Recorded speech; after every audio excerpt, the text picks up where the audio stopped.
Coaching के teachers के द्वारा पे जो एफआईआर हुआ है उनको बगैर अरेस्टिंग का आश्वासन दिया गया है कि अपनी बातें आकर के वहां रखें। पूरा कोचिंग जो संस्थान है या प्रोफेशन है उस पर किसी प्रकार का हम लोगों को शक नहीं है। जिन लोगों का नाम आया है उसका हम लोग साक्ष्य के आधार पर जरूर जांच करेंगे। निर्धारित स्थल और टाइम देते हुए उनको एक अवसर दिया जाएगा कि वो अपना जो भी प्रतिरक्षा साक्ष्य या अपने पक्ष में जो भी कुछ कहना चाहते हैं वो प्रस्तुत करें।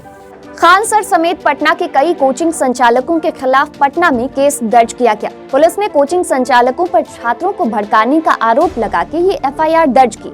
अब खबर ये आ रही है कि खान सर और चिन्हित किए गए इन कोचिंग संचालकों की गिरफ्तारी नहीं की जाएगी।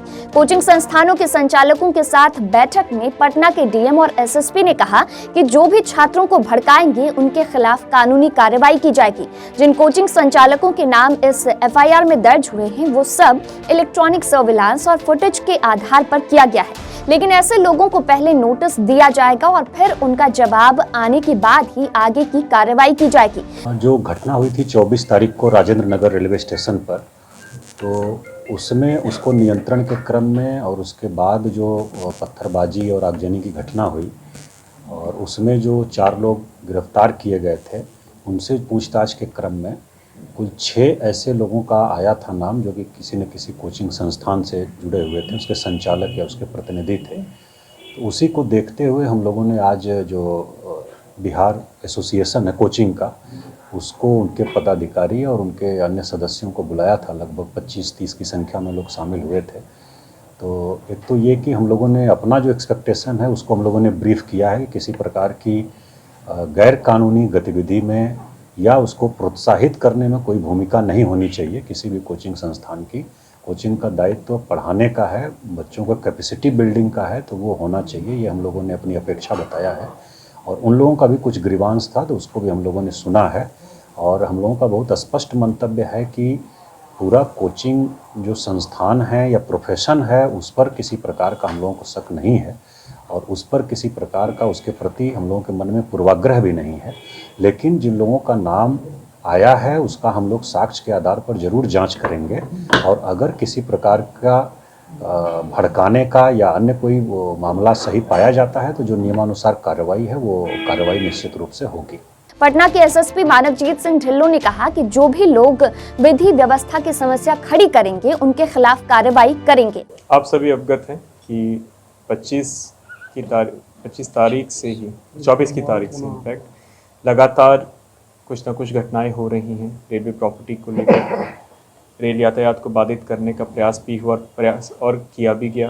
रेलवे की जो संपत्ति थी राजेंद्र नगर टर्मिनल में उसको क्षतिग्रस्त भी किया गया और हम लोगों को लगातार निरंतर 2 दिन मेहनत भी करनी पड़ी। एक दिन राजेंद्र नगर टर्मिनल पे और एक दिन बिकना पहाड़ी और मुसल्लापुर हाट वाले एरिया में जो स्थिति विधि व्यवस्था की उत्पन्न हुई थी उसको नियंत्रित करने में। उसी क्रम में प्राथमिकियां दर्ज हुई हैं। इन प्राथमिकियों में जो लोग पकड़े गए उनके अतिरिक्त जब हम लोगों ने उनसे पूछताछ किया और क्योंकि ये चीज़ हम लोगों को पता चल गया था कि ये जो प्रोटेस्ट है इसको पूरी तरह से डिजिटली कंट्रोल किया जा रहा है, उसके जो भी मोबिलाइजेशन हो रहा है वो पूर्ण रूप से सोशल मीडिया के प्लेटफॉर्म्स के माध्यम से, यूट्यूब चैनल्स के माध्यम से हो रहा है। और जो सबसे इसमें दुखदाई बात थी कि जो वायलेंस हो रहा है कहीं पे भी हो रहा है उसको लाइव स्ट्रीमिंग की जा रही है दूसरे लोगों को दुष्प्रेरित करने के लिए।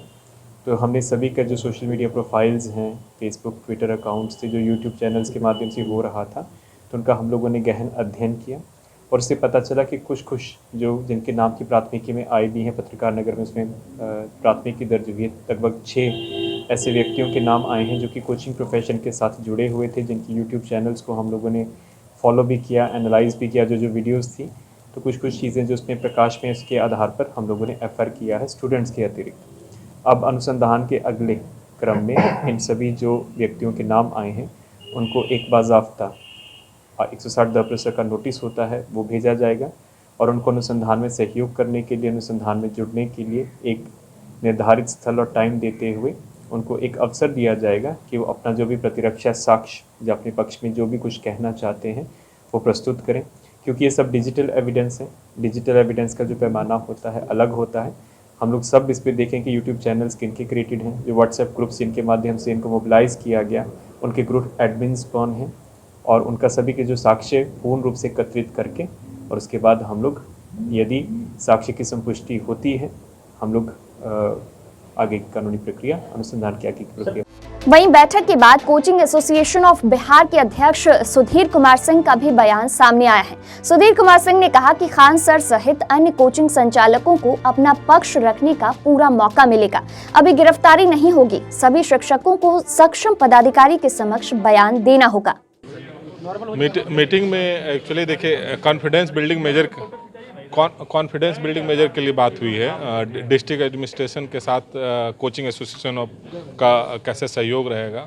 हम लोग सारे बच्चों से बेसिकली अपील करना चाहते हैं कि रेलवे ने ऑलरेडी कमेटी फॉर्म कर दी है, उसमें सभी का राय मांगा गया है ईमेल के थ्रू भी, और डीआरएम ऑफिस और ये जितने रेलवे रिक्रूटमेंट बोर्ड है वहाँ पे आपको देना है। हम लोग सारे बच्चे के साथ मिल करके उनके जो मांग है अपने तरीके से हम लोग रखेंगे भी, वो लोग डायरेक्ट भी अपना दे सकते हैं। हम लोग सिर्फ पूरा कोचिंग और टीचर्स लोग बेसिकली जितने भी हमारे स्टूडेंट हैं उनसे बेसिकली अपील मेरा यही है कि अभी संयम बरते और कोई भी लॉ एंड ऑर्डर वाला सिचुएशन नहीं क्रिएट करें।